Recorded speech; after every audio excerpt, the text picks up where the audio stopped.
Geçici tez getdi ömür qatarı, daha neyləsək də çata bilmərik. İndi xatırlayıb biz olanları, şirin xatirədir, ata bilmərik. Saxta sevgin ürəyimi sındırdı, eşq alovu ürəyimi yandırdı. Yersiz gülüşlerin məni qandırdı, o günlər rüyadı,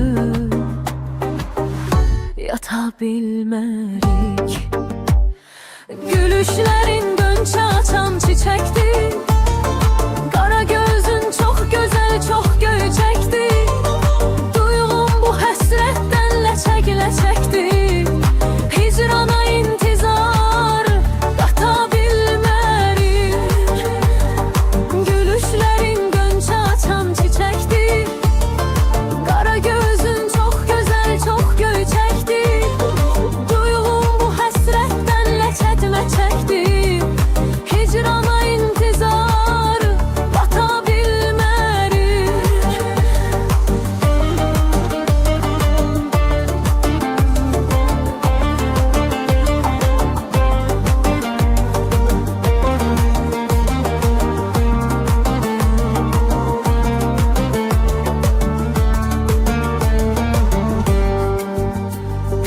Demək qəm verməkmiş sənin niyyətin, o qatara çatmaq çətindən çətin.